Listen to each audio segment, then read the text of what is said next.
Well, welcome everybody. We're here with Nikki Brown, representing Anchor. Nikki, welcome.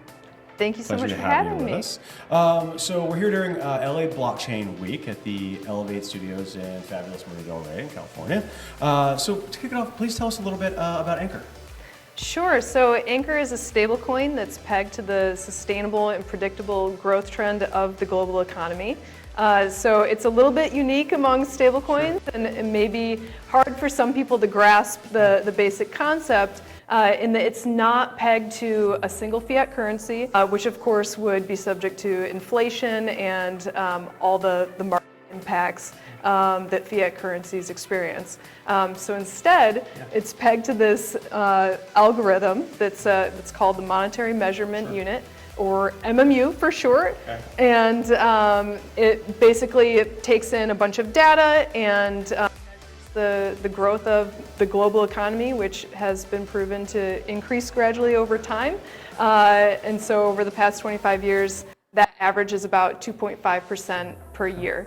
Fabulous. Yeah. So that was a lot there to absorb. So can you unpack that a little bit in terms of just some of the unique things that, for the average, if I'm a retail crypto or digital asset person, but then also for the institutional investor that's interested in learning more? Right. So the basic idea of stablecoins is that it's important to retain your purchasing power and have a hedge against volatility. So this has been kind of an ongoing issue for the crypto community as a whole, where even if you look at Bitcoin price indexes, which is the most well-known cryptocurrency and has the highest market capitalization, the price varies hour by hour at times. And that's not great if you're looking to hold your value and, in a sense, the dollar that you earn today, you want to have it's the same dollar tomorrow, if not more. And so this applies to so many different industries and use cases, whether it's day-to-day payments or just having a store of value that can be kept. Exactly, and so stablecoins have gotten a tremendous amount of notoriety, over the past year, and even before that, of course. But could you talk a little about some of the other applications for that? They're far-reaching. They can virtually impact every single industry that's out there. So yeah, could you share a little bit about that? For sure. So, one potential use case is for remittances, which is a huge industry. These are, all the people who are working abroad and are sending money back home, and so much value is lost in that transfer. Tremendous amounts of wealth. Yes. Yep, and so having a stable coin that is not only going to retain its value during the potentially days that it takes for that value transfer to occur, but ideally is also more efficient and can help people who might not even own a bank account, but maybe do have a smartphone, and so they can have a mobile wallet and transfer funds that way. For sure. So you're kind of diving into so many different areas that regulators like to get their hands into and roll up their sleeves. So talk about you guys at Anchor are absolutely pushing the envelope of innovation, and so talk about that. What are some of the things you've bumped into? What do you see on the horizon? Yeah, please. Of course. So Anchor definitely wants to be compliant with all regulations, which vary country to country.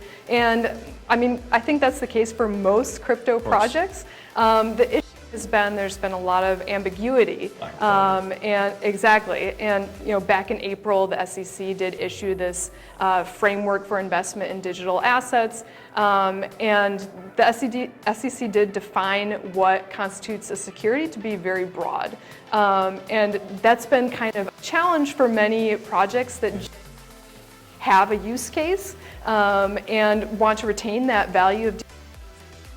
Got a lot of us interested in space in the first place, and so that's why it's so important for collaboration, education, lots of conversation between these two parties of crypto innovators and regulators. Are there any markets globally that you've seen that you think are getting it right in comparison to the lack of clarity or some of the regulations put forth by the SEC earlier this year here in the United States? Right, so that's something I wish I knew more about. There are the typical places that people think of Malta, for Singapore, example. Switzerland. Exactly, which seem to be ahead of the curve. It's of course important to strike this balance of, we have regulations for a reason. It's to protect investors from getting involved with scams or projects that might not have the best practices. So regulations are not inherently bad. We need them, but we also don't want to push innovation away, and unfortunately we're seeing that.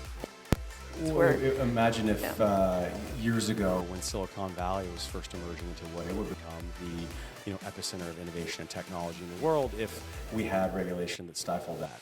And so we run the risk, to some degree it seems like, based on the heading that we're going, that might happen here in the US and other parts in this increasingly global world we live in that are going to become those pockets. I think if you look at the per capita ICO, the ICOs that took place in Switzerland in comparison to the United States, the numbers are staggering.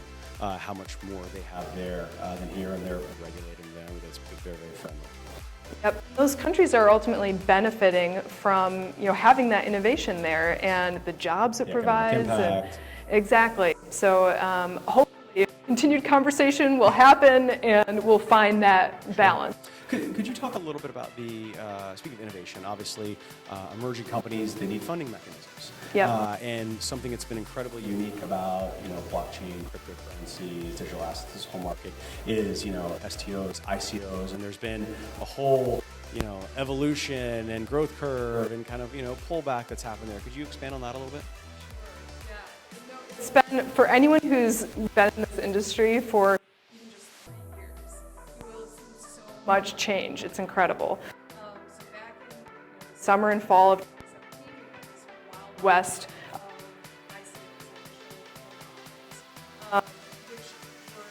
which were amazing for many companies. They were able to get funding, but a lot of companies were raising a little more than a white paper, and that was a red flag to many regulators. And were scams as well. So another case for, yes, we do need scams. So kind of from that, and the SEC and other regulators putting their foot down and issuing subpoenas, we saw the rise of STOs, security token offerings, which are really no different than traditional digital security assets. Right. And a lot of people got very excited about that. An on-ramp for institutional investors to get into this crypto space and legitimacy that everyone was at the time. But at the same time, security tokens might not be the best fit or categorization. Right. And that's why we've seen this kind of merging into a new phenomenon, the IEOs. Sure.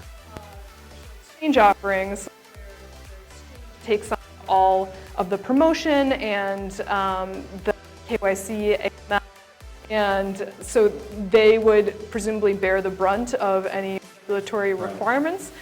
We have seen some members of the SEC and other regulatory agencies kind of make statements saying, this could still be a problem. So we'll see what the next evolution. Yeah. Well, we had, I think, just earlier this year, Blockstack was the first SEC-approved token offering, if I'm not mistaken. So that's very exciting just to see that type of collaboration at that level. So hopefully there's more and more of that. And obviously, I know Anchor has been, working very, very closely with regulators, like you said earlier, just to make sure that they're in compliance wherever in the world that they're operating. And so, actually, to that, Anchor is going to be opening an equity offering more in the traditional sense very soon. Venture funding. Yep, exactly. So Series A, open to accredited investors and VCs. Right. Okay, lovely. And so, speaking of the bumps that the industry has experienced a little bit, every emerging market has had its notable bad actors. Recently, Tether was in the news, along with a number of other groups for manipulating pricing, if I'm not mistaken. What's your perspective on that? And obviously, that's not good for the industry. So, yeah, unpack that a little bit. Exactly. Yes, a constant public relations battle. Back at this. Of course, the origins of it. Overcome and sort of prove to people and tell different narratives that unfortunately lawsuit Sure. been alleged crimes or market manipulation. And, that sort of feeds skepticism. Right.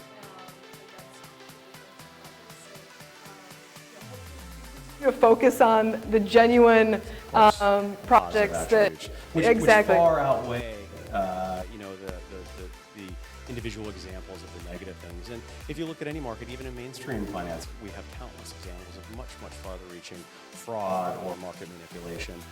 So again, to your point, being able to focus on what's positive out there, because the vast majority of it is incredibly positive and incredibly beneficial for organizations.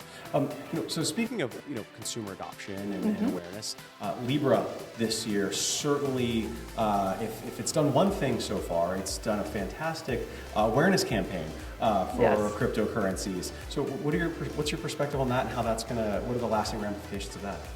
So you're right, Libra has been great for getting people interested. Right. What is this? Yes. Exactly. First step, right? Yep. I think recently there's been a lot of fear provoked by Libra and the fact that Facebook is one among the you have users, and I think when governments look at that, it scares them. There's fear that Libra could replace sovereign currencies, and Libra is an interesting one where, once again, the white paper describes that it's based on a basket of fiat currencies and government securities, so it would still be subject to that inflation. Similar model to Anchor, presumably in some respects? In a way, Libra is not algorithmic stablecoin, so Anchor, based on that measure of the global economy, so should be able to retain more accurate. Exactly, and retain that stability, even if some of the leading economies experience a black swan event or some unexpected impact to their economy.